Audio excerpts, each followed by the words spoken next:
जी अस्सलाम वालेकुम दोस्तों, क्या हाल है? ठीक है, उम्मीद करता हूँ ठीक होंगे। अच्छा, तबीब कहते हैं कि किसी का मनपसंद शख्स ना उसके दूर से भी गुजर जाए तो वो उस इंसान की दिल की धड़कनें जो हैं वो बेतरतीब करने की सलाहियत रखता है।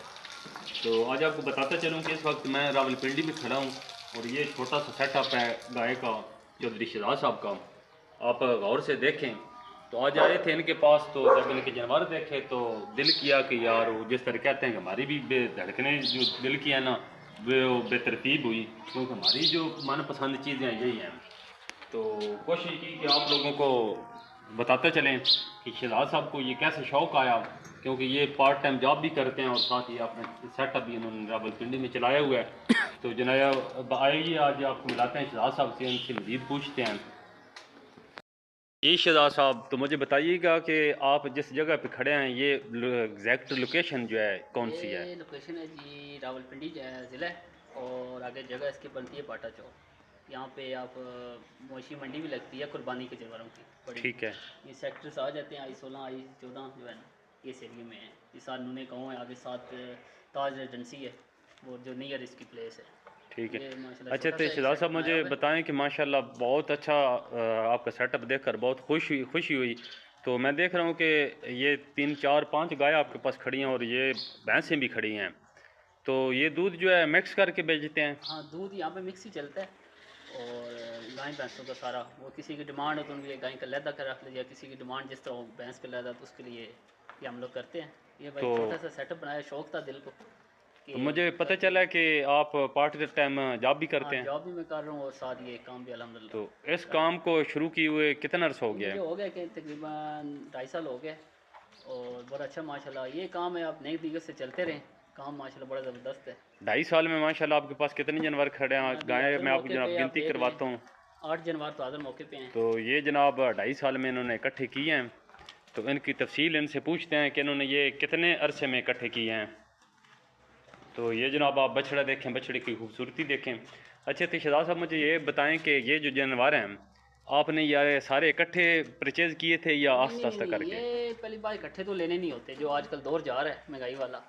ये हर 2-3 माह बाद एक अल्हम्दुलिल्लाह एक जानवर आ जाता है। काम ऐसे अल्हम्दुलिल्लाह नेक नीयत से चलते रहे, काम ज़बरदस्त है। हर 2-3 माह बाद एक ताज़ा जानवर। और बच्चों के साथ बच्चों पे मेहनत करें, एक आध बच्चा निकल जाता है तो उसकी चीज़ें आ जाती हैं। अच्छा अच्छा, तो मैं मिसाल देता हूँ, ये मेरे पास अभी रक्षा खड़ा हुआ है। ये मैंने इस गाय का एक बच्चा बेचा है जो 1 साल का था। ये तो मैं तो वो बेचा और ये रक्षा ले ली है। यानी बच्चों में ज़बरदस्त मेहनत करें तो ये ज़बरदस्त। तो मुझे अभी आप बताएं कि ये जो आपके पास 9 जानवर हैं दूध वाले, जी जी 9 जानवर आपके पास दूध वाले हैं जिसमें 5 गायें और 3 8 भैंसें हो हैं। गए, 8। 8 जानवर हैं। हाँ, ये बकरी भी रखी तो हुई है, शौकिया। 8 जानवर हैं तो इनका 2 टाइम का 24 घंटे का दूध कितना आप ये तकरीबन 70 प्लस बन जाता है। 70 प्लस जी बन जी, जाते हैं? बन तो जाता दूध का रेट इधर है। किस? 220 है। 220 220 रुपये दोस्तों के जी बिक रहा है। तो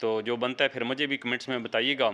तो अभी शहजाद साहब खाली इनका महीना बताएं, इन पे जो खर्चा है तो उसके बारे में तफसील बताइए कि इनका 24 घंटे का जो खर्चा है जिस पे आप तूड़ी दे रहे हैं, वंडा दे रहे हाँ, हैं, सब्ज़ चारा है। मेरी जो रोज़ का फी जानवर तो कभी नहीं अंदाज़ा लगाया। यानी अभी 9 जानवर 8 जानवरों का इकट्ठा जो रोज़ का ना तकरीबन 7-8 हज़ार रुपये खर्चा है। 7-8 हज़ार हाँ, रुपये डेली रोज़ का? डेली का। डेली का ही 8 हज़ार 10 हज़ार हाँ, लगा लो। 10 ये डेली का खर्चा लगा लो। 10 हज़ार खर्चा लगा लो तो बाकी भाई जो बचता है ना वो दूध अल्हम्दुलिल्लाह से सेविंग हो जाती है। वो सेविंग होती है। तो उससे आप अंदाज़ा लगाएं कि ये स्पेशली वीडियो भाई उन भाइयों के लिए बना रहे हैं कि जो और हाँ, जब शौक़। भी जिसने शुरू करना है छोटे से शुरू करें, छोटा स्टेप लें, फिर उसके बाद आप आहिस्ता आहिस्ता अल्हम्दुलिल्लाह आपको एक्सपीरियंस भी होगा। और साथ साथ ये ना जानवरों और साथ साथ आप लोगों को उसकी बीमारी का भी नॉलेज होना चाहिए। फलानी में बुखार में क्या देना है, एलर्जी हो किस चीज़ के वो क्या देना है, कुछ थन खराब हो, सोजिश हो, उसमें आपने क्या दिया, ये भी थोड़ा थोड़ा आपको आइडिया होना चाहिए। छोटे से सेटअप से शुरू करें, इंशाल्लाह आपको खुद ही इसमें अंदाज़ा हो जाएगा। 1 साल में आइडिया जी काम दोस्तों, लगाएंगे। चौधरी शहजाद साहब की आपने जो बात है इन्होंने आखिर पे की है ना, बहुत पते की बात की है। ये जो चीज़ें हैं ना, देखते हैं कि ये जानवर थोड़ा एक ढीला खड़ा है, क्यों, इसका क्या मसला है। इतना भाई यूँ को इल्म होना चाहिए कि एक जानवर थोड़ा सा ढीला है उसके क्या वजूहत हो सकती हैं। तो आप भाइयों को ये स्पेशली वीडियो उन लोगों के लिए बना रहा हूँ कि जो शौक़ रखते हैं, जिनके अंदर जज्बात हैं लेकिन सोच में हैं, तो परेशान होते हैं कैसे। ज़्यादा जंप ना लें, 10-15 जानवर इकट्ठे मत ख़रीदें, हाँ, ना लें। 2 जानवर ख़रीदें, हाँ, तजर्बा लें। तजर्बा लें, उनको संभालें। 6 महीने के बाद उनके कमाई से कुछ उनके बच्चे बेच के, कुछ उनका दूध बेच के आधी कीमत आपके पास एक जानवर की आएगी। तो एक आध जानवर और लें आस्ता आस्ता। अभी ये शहजाद साहब बता रहे कि 15 सितंबर को बता रहे थे, 15 सितंबर 2023 में मैंने ये शुरू किया, ये एक गाय और एक भैंस से। शहजाद साहब मुझे बता रहे थे कि ये 15 सितंबर 2023 से इन्होंने एक भैंस से शुरू किया था। इधर लेके आए थे एक भैंस, इनको मज़ा आया, दूध बेचा इन्होंने, फिर एक गाय के इसके साथ लगाई, फिर आस्ता आस्ता इन्होंने बढ़ाते जा रहे। तो अभी आप मुझे बताएं कि नेक्स्ट ये किस लेवल तक लेके जाने का आपका इरादा है? ये इंशाल्लाह मैक्सिमम डबल फिगर में क्रॉस करने हैं, 15-20 तक में इंशाल्लाह कोशिश करनी है। माशाल्लाह ज़बरदस्त, जो आसानी से बंदा संभाल सके। तो दोस्तों अभी आप ख़ुद देख लें कि ये जो जानवर खड़े हैं इनकी कीमत आप ख़ुद अंदाज़ा लगा लें। ये जो है चौधरी शहजाद के पास एसिड है, बाकी जो खर्चा सामने ज़ाहिर है वो तो है ही है ना। तो उसके बाद जो एसिड हमारे पास होता है उसके भी हमें अंदाज़ा लगाना चाहिए कि ये हमारे पास एसिड कितना है। तो आज की वीडियो के लिए जनाब इतना ही। अगर वीडियो अच्छी लगे तो प्लीज़ वीडियो को लाइक कर दें, पेज को फॉलो कर दें, और यूट्यूब चैनल है इसको सब्सक्राइब कर दें और शेयर कर दें। तो थैंक यू जनाब, अपनी दुआ में याद रखिएगा। अल्लाह हाफ़िज़।